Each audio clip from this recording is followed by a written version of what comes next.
du 26 février. On va tout de suite aller sur les graphes. Alors là, moi, je travaille en multi-time frame, donc vous verrez à chaque fois 4 écrans, mais on zoomera après sur chaque écran. Le plus important, c'est de rappeler, d'une part, un petit peu le contexte actuel. Donc là, vous avez le stock 600. Alors là, je l'ai en un petit delay d'un quart d'heure, mais c'est pas bien grave.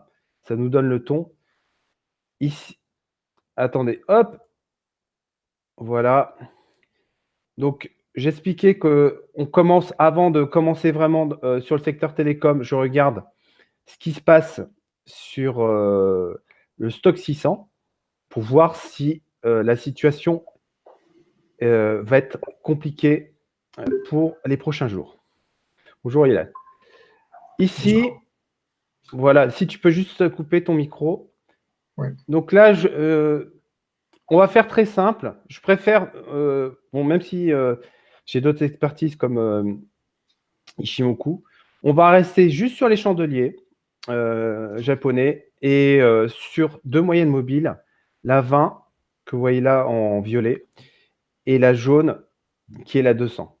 Donc en fait, je vous prends 2 extrêmes. C'est vraiment, à mon avis, hein, c'est ce qui est le plus homogène et le plus pratique sur toutes les unités de temps.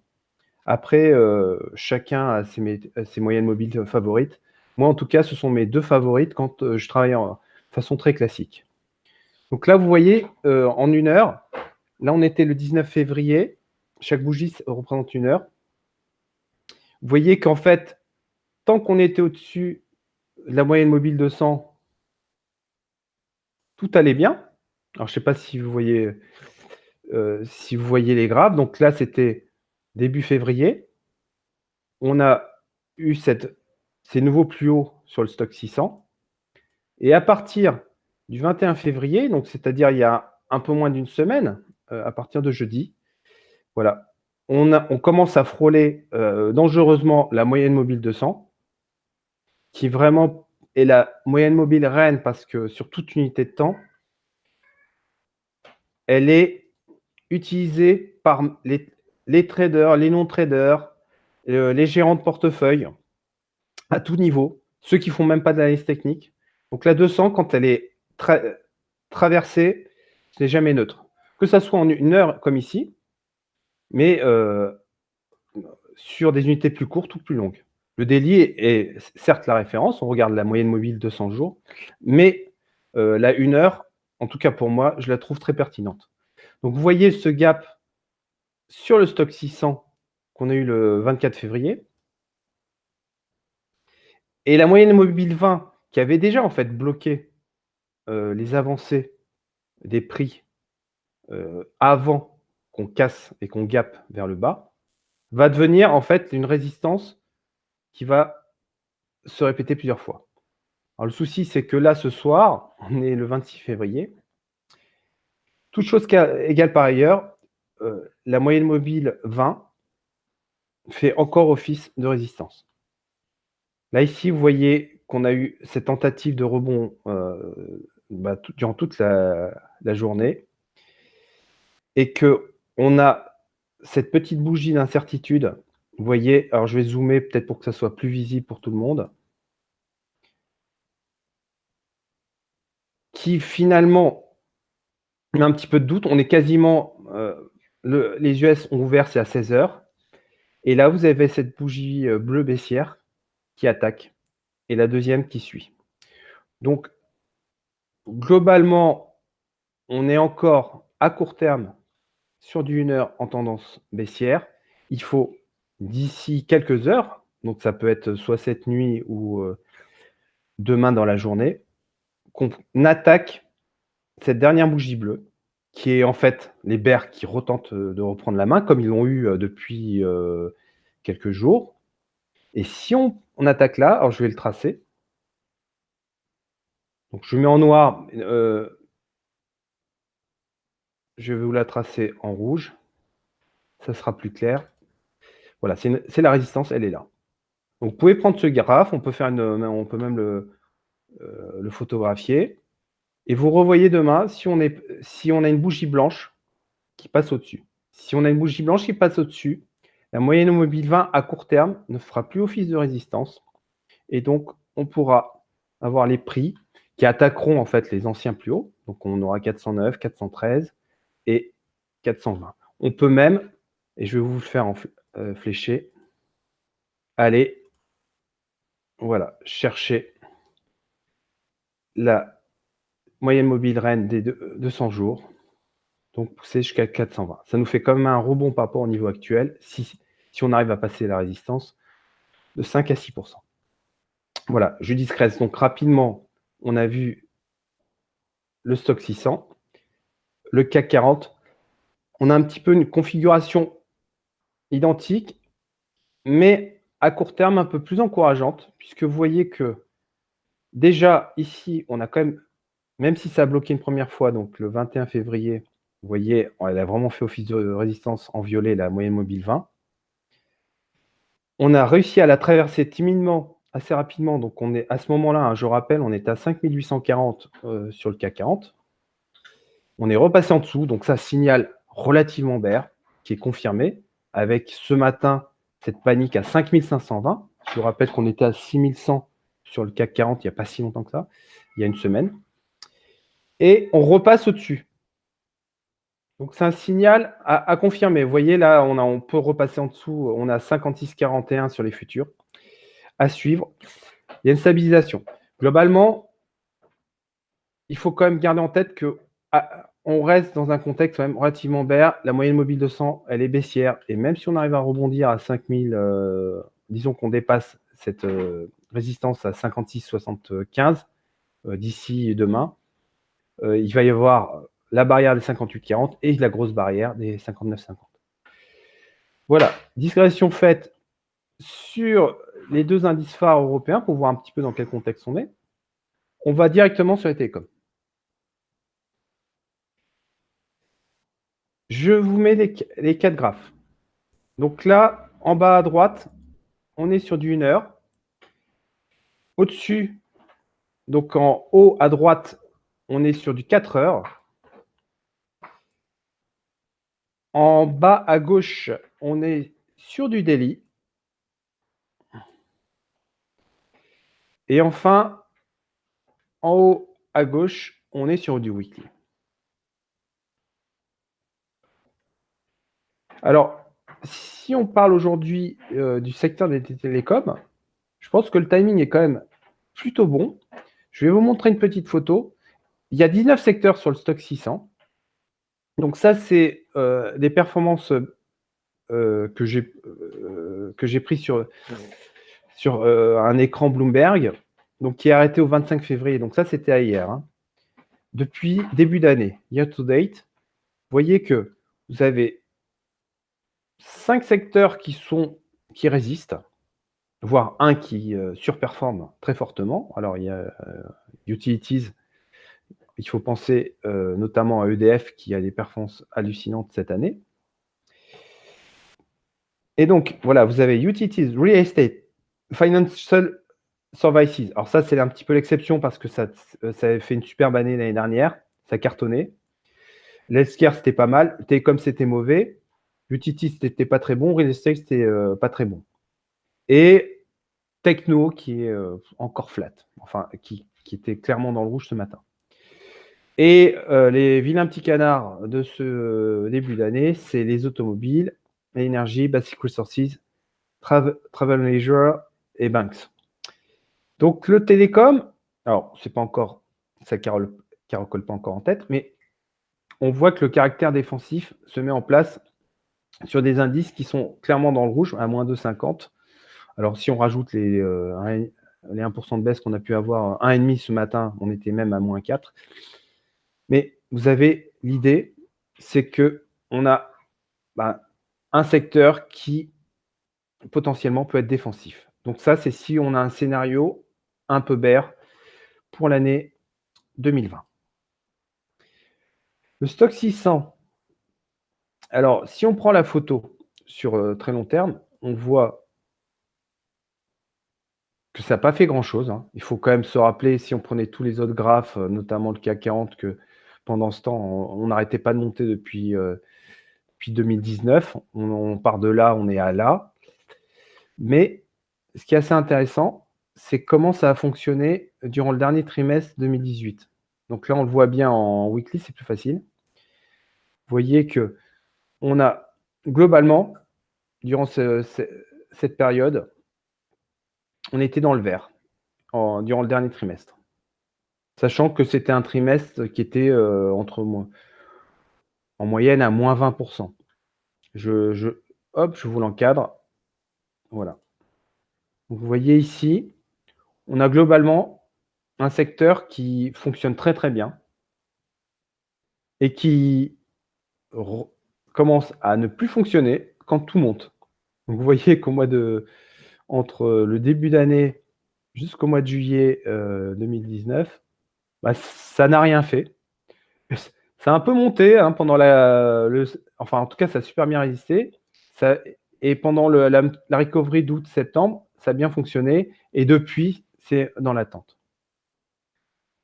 Voilà, je ne sais pas si c'est clair pour tout le monde. Donc, si vraiment on prend du recul, je vais vous le mettre en plein écran.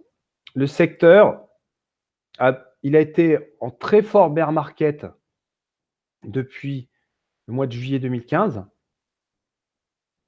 où on a vu faire les sommets. Le secteur a perdu 43%.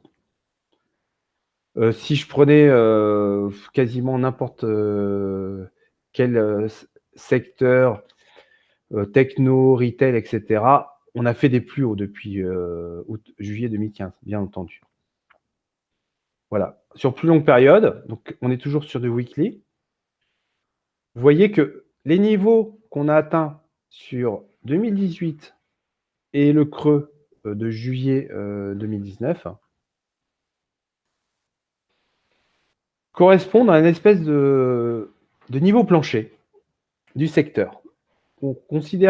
Les investisseurs considèrent que en dessous de 218, depuis 2009, alors certes on est descendu plus bas en mars 2009, hein, mais depuis mi-2009, on a un énorme support autour des 220.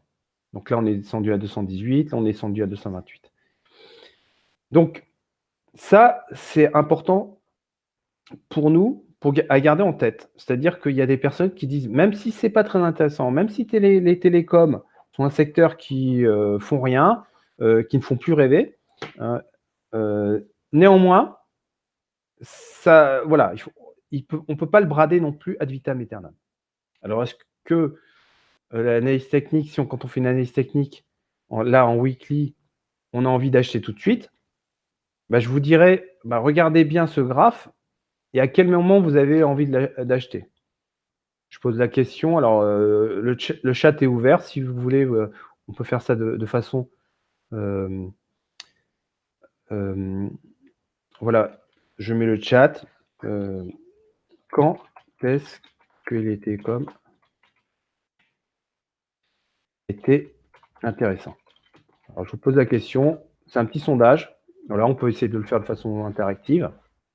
Je vous laisse réfléchir un petit peu. Regardez bien ce graphe.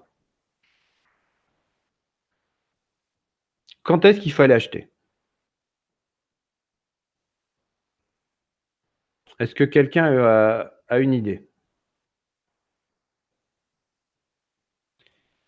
Alors, je vais vous indiquer. Alors, vous allez me dire, c'est facile, hein, c'est a posteriori, on regarde sur la photo, mais l'histoire, elle se répétera toujours. Je vous ai dit en préambule que la reine des moyennes mobiles, c'était la 200. Et vous voyez que la moyenne mobile 200, alors là en weekly, mais on va faire l'exercice en daily, elle était clairement baissière et plate entre janvier 2012 et juin 2013. Ici, en mai 2013, vous avez une tentative pour attaquer. Alors, je vais essayer de zoomer, pardon. Hop. Voilà, je ne sais pas si c'est bien visible, mais vous avez ici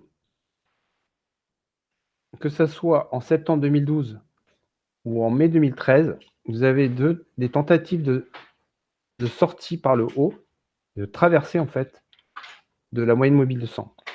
Mais elles ne sont pas effectives pour la simple et bonne raison que, alors, certes, au mois d'août, vous voyez que ça a attaqué, mais on a eu 2 semaines à peine au-dessus, 3-4 semaines d'attente, et on est repassé en dessous.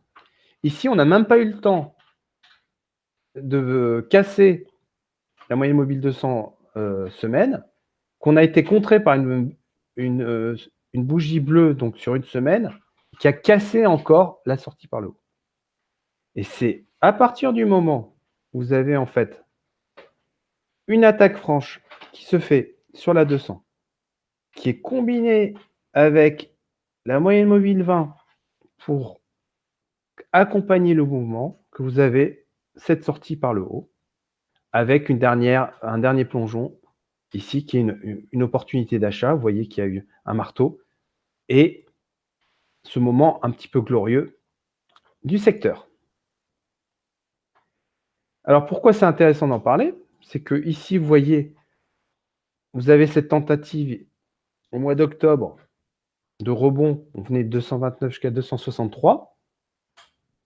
Vous voyez ce rebond qui est assez intéressant, mais qui s'essouffle puisque la moyenne mobile 200 est trop éloignée. Vous avez bien la moyenne mobile 20 qui est en soutien, mais ce n'est pas suffisant puisque en fait, on part de trop loin. Je ne parle même pas, par exemple, de ce rebond ici d'octobre 2018 jusqu'à novembre, dans le contexte bear que je vous avais indiqué tout à l'heure du dernier trimestre 2018, où là, la moyenne mobile 200, de toute façon, est complètement inenvisageable.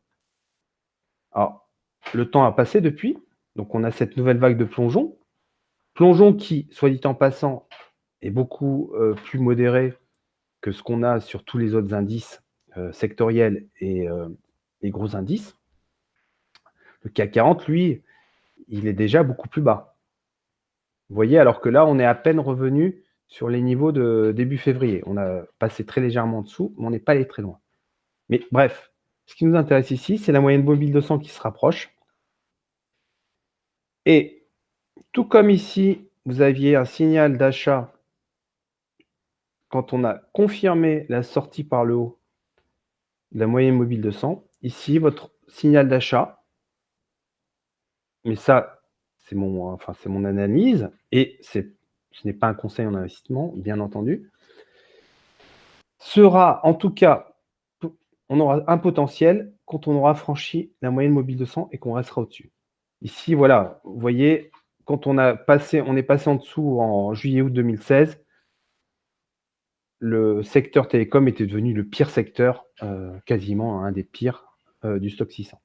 Et ben, on peut déjà, dès à présent, dire que les probabilités sont fortes quand les prix passeront au-dessus de cette moyenne mobile 200, qu'on est parti pour avoir une histoire qui dure sur les télécoms. Et on aura très probablement une forte surperformance du secteur vis-à-vis des autres secteurs. Alors, le problème, c'est qu'on est en semaine, et vous voyez, même si elle se rapproche la 200, elle est encore un petit peu éloignée, et ça ne va pas se faire en 3 bougies, hein. Ça va se faire en des dizaines de bougies, donc des dizaines de semaines. Donc on peut imaginer, il faudra refaire, je pense, un point d'ici 6 mois, mais pour voir si on pourra enfin attaquer cette moyenne mobile de 100 weekly. Je passe sur la moyenne mobile, sur le graphe en daily. Alors c'est un peu plus rassurant, ça donne un peu plus d'espoir puisque, donc vous voyez ce contexte bear très clair qu'on a pendant des semaines et des mois. C'est ce que je vous ai disais tout à l'heure sur la weekly. Alors l'avantage quand on passe en daily, c'est qu'on a des signaux qui arrivent plus rapidement pour nous dire que le contexte est clairement bear. Donc vous voyez là au mois d'août 2015, la première vague de plongeon, et en fait, on sait que l'histoire va devenir très compliquée quand vous avez cette petite zone de sortie très rapide au-dessus de la 200 qui reste légèrement haussière. Donc, vous voyez, là, elle était haussière depuis plusieurs années, depuis 2013. Là, on passe en dessous, on s'aplatit, et la moyenne mobile 200 daily commence à devenir résistance. Et donc, vous voyez que quand, à partir, voilà, en 2016, on essaie de revenir, de passer, on repasse légèrement au-dessus. On a cette période un petit peu d'accalmie en 2017. Et malheureusement, la 200 est plate. Elle ne monte pas. Il faut que, pour qu'on passe en tendance haussière et pas en range. Ici, on est en range. Voilà, je vous montre le range, même s'il est large. Ici, on est en range.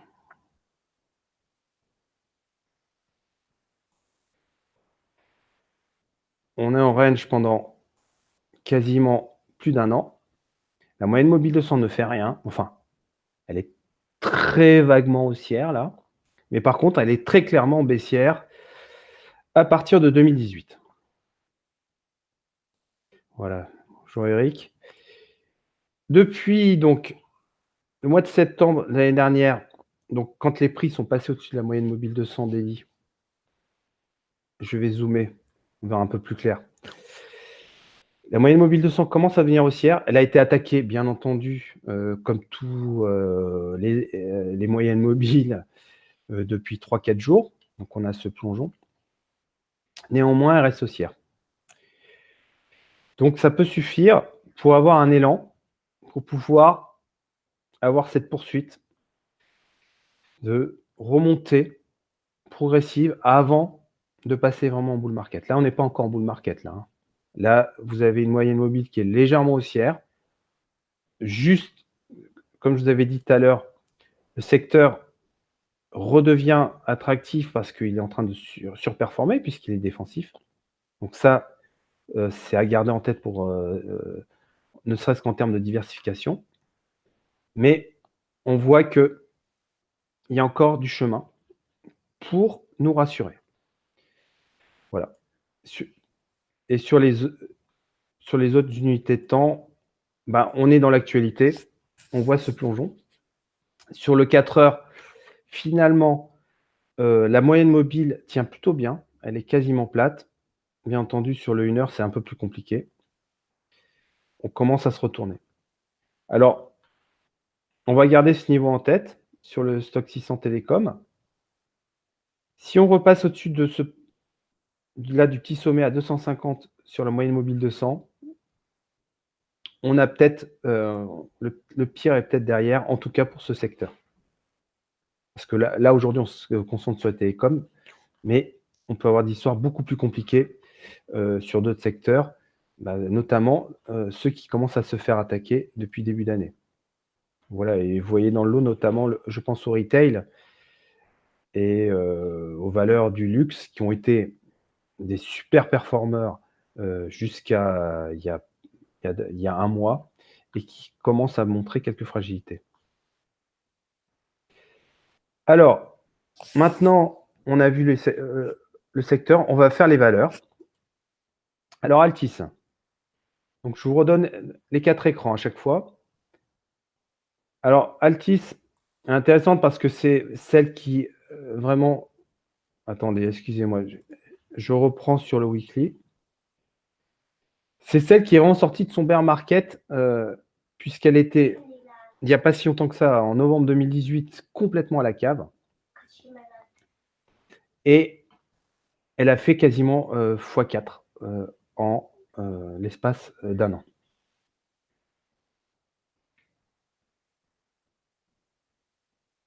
Ici, vous voyez que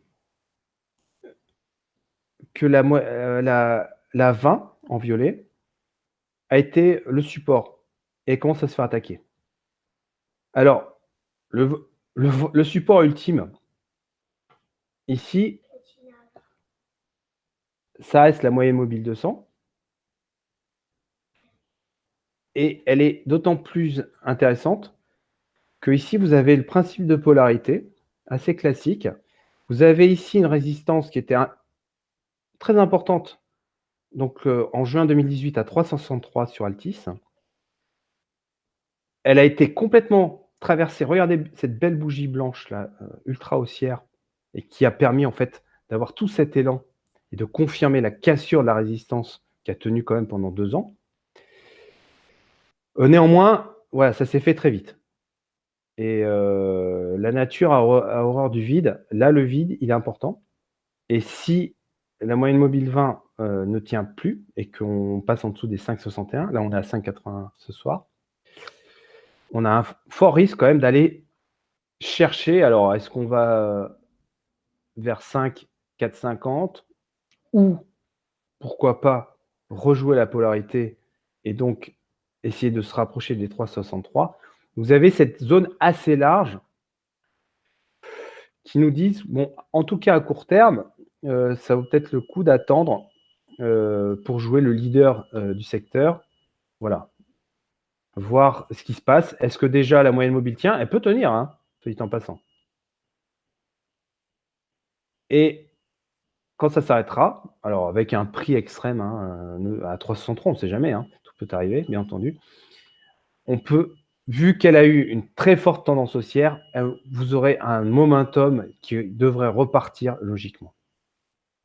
Alors, du côté des valeurs françaises, alors je pense qu'il y en a un certain nombre d'entre vous qui regardaient le Orange. Alors, Orange, c'est la belle endormie. Hein. Donc ici, on est toujours en weekly. Vous voyez cette descente aux enfers, donc qui commence depuis 2000 en fait, mais qui continue. Elle est descendue jusqu'à 7. À court terme, enfin à court terme, ça commence à se stabiliser. En tout cas, on a un plancher qui s'est formé à 12,21. Vous voyez, à 12, là, on est descendu de 12,375. Là, on a encore plongé, c'était hier, à 12,52. C'était il y a un mois et hier, on est revenu vers 12,50, 12,60. On est dans l'attente. En tout cas, en weekly, la 200 est toujours un petit peu baissière. La 20 n'est pas très encourageante. Vous voyez qu'elle a plutôt tendance à baisser. Voilà, on va voir ce qui se passe vis-à-vis du support à 12,20. C'est un petit peu en stand-by. On n'est pas dans le même cas qu'Altis. Ce n'est pas une valeur où on se dit, bah tiens, il faut l'acheter dès que ça se replie.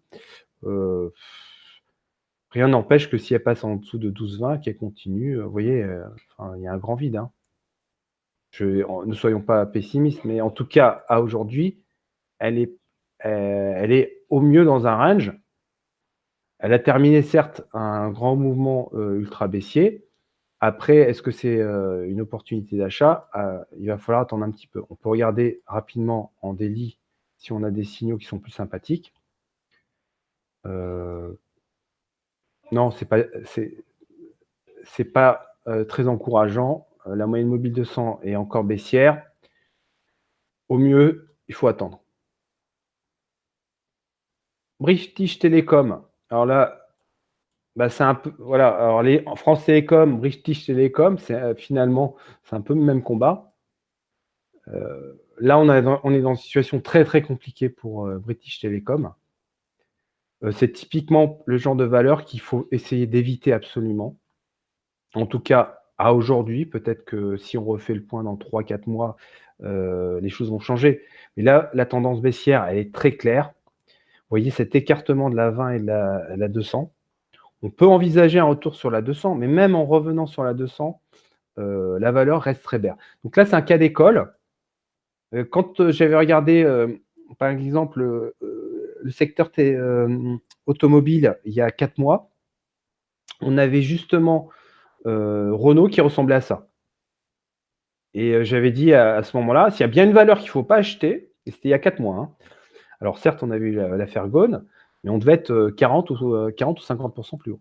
Et on avait à peu près une configuration identique. Et j'avais dit, voilà, s'il y a bien une valeur qu'il ne faut pas acheter, c'est Renault, parce que certes, ça n'arrête pas de baisser, donc les valos deviennent attractives, mais la tendance est ultra bear.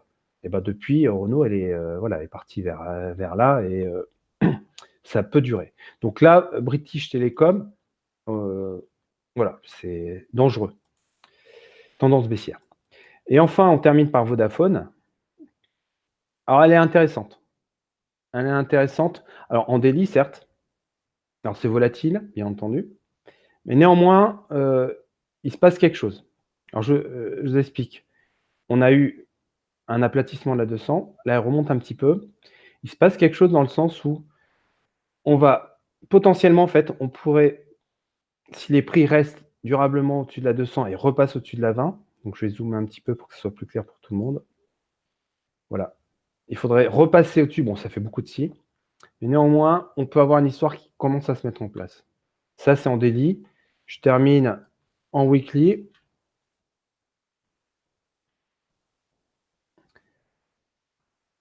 On voit donc, je vous ai dit, il y a une histoire qui peut se mettre en place. Néanmoins, voilà. Si tout va bien, on va sur la 200. Voilà, c'est prendre 20%. Ça peut bloquer. L'histoire peut se mettre en place.